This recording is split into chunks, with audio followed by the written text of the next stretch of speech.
Hello guys, welcome to my channel. Let's get started. இன்னைக்கு நம்ம என்ன பார்க்க போறோம் பாத்தீங்கன்னா, நான் ரோஸ்டட் காளான் ரெசிபி தான் பண்ண போறேன். அத பத்தி தான் பார்க்க போறோம். இதோட ஃபர்ஸ்ட் ரெசிபி அதனால நல்லா இருக்கும். மறக்காம பார்த்து பெல் ஐகானை தட்டி விட்டு போயிருங்க. வாங்க ஒரு வீடியோக்குள்ள போலாம். இதுக்கு தேவையான இன்கிரிடியன்ட்ஸ் எல்லாம் பார்த்துடலாம். இது வந்து கேபேஜ், ஆனியன், கேரட், அதுக்கு கொத்தமல்லி, கார்ன்ஃப்ளவர், மைதா மாவு, இது சில்லி, சால்ட், அதுக்கு மஞ்சள், கரம் மசாலா, அதுக்கடுத்து இது சில்லி பவுடர். இது இந்த சாஸ் வந்து உங்களோட சாய்ஸ் தான், போடணும்னா போட்டுக்கலாம், இல்லைன்னா வேண்டாம். இந்த சாஸ் இல்லைன்னா நீங்கள் வந்து ஒரு தக்காளியை இது ஜூஸாக அரைச்சி சேர்த்துக்கலாம். காய்ஸ் நம்ம இப்போ இன்க்ரீடியன்ஸை போட்டுடலாம்.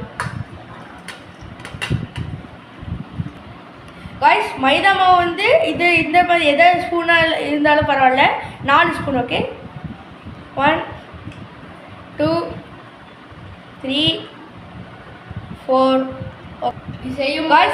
செய்யும்போது யூடியூப்ல காய்ஸ் கார்ன்ஃப்ளவர் மாவு வந்து 3 ஸ்பூன் போடணும். எக், டோக், டீ போட்டாச்சு. காய்ஸ் உப்பு போட்டுடலாம். காய்ஸ் மஞ்சள் போட்டுடலாம்.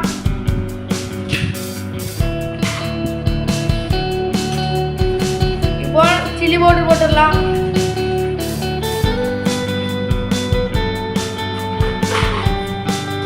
நெக்ஸ்ட் கரம் மசாலா போட்டுடலாம். இப்போ மிக்ஸி இப்போ நம்ம மிக்ஸ் பண்ணிடலாம். இப்போ இதை ஸ்ப்ரே பண்ணிடலாம்.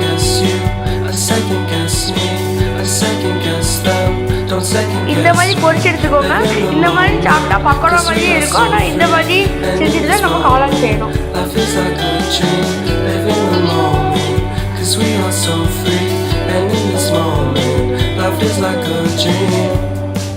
இந்த மாதிரி பொரிய விட்டுக்கணும். பார்த்துக்கோங்க.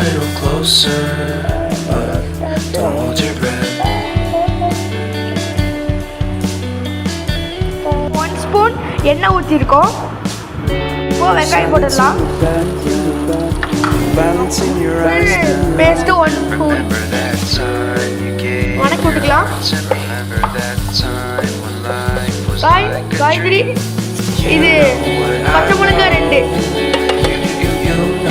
நம்ம மஞ்சத்தூள், அதுக்கடுத்து மிளகாத்தூள், கரம் மசாலா, உப்பு எல்லாத்தையும் நம்ம வணக்கும் போது ஆனியன் கூட சேர்த்துடணும்.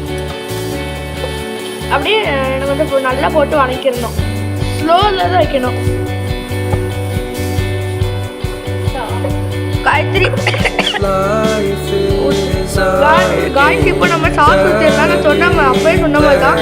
சாஸ் வந்து நீங்கள் சாஸ் இல்லைன்னா தக்காளியை அரைச்சி அப்படியே போட்டுடலாம். இப்போ நம்ம இந்த கெச்சப் ஊற்றிடலாம். இது வந்து உங்களோட சாஸ் தான். ஊற்றுனா ஊற்றிக்கலாம், இல்லைன்னா வேண்டாம்.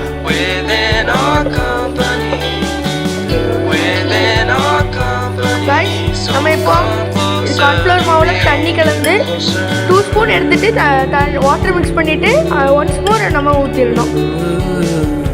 அப்படியே அந்த பால் மாதிரி வந்த பிறகு ஊற்றிடலாம். ஊற்றிட்டு நல்லா கிண்டிடணும்.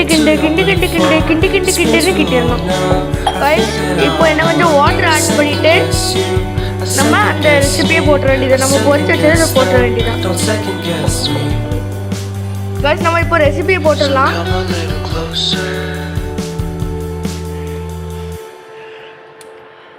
நம்ம பொரிச்சு வச்சதை தான் போடணும்.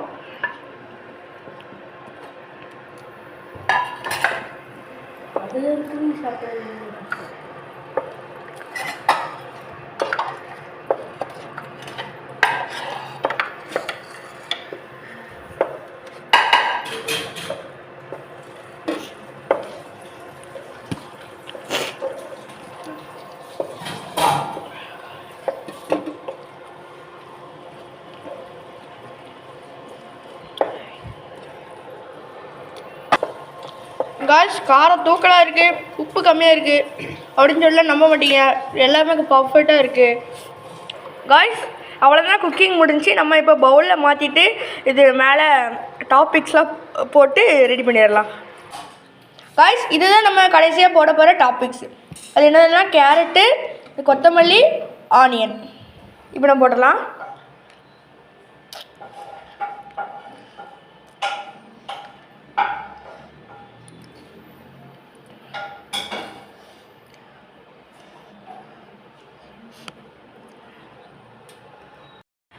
கைஸ் நம்மளோட ரெசிபி அவ்வளோதான். இதை நம்ம மிக்ஸ் பண்ணாமல் திங்களா, மிக்ஸ் பண்ணிட்டு திங்களா.